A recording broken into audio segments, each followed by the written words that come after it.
Мы помним с вами известный советский фильм «Джентльмены удачи». Там чем разбавляли автомобильное топливо? Помните?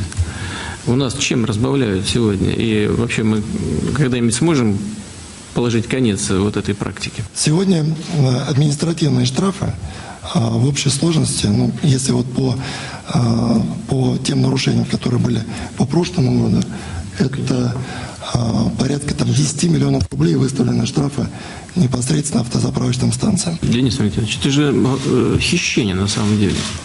Это ведь ведет не просто к проблемам, связанным с тем, что двигатели у автолюбителей летят чаще, чем положено, ремонтировать их нужно чаще, чем положено, и так далее, и так далее. Но это просто обман покупателя на самом деле.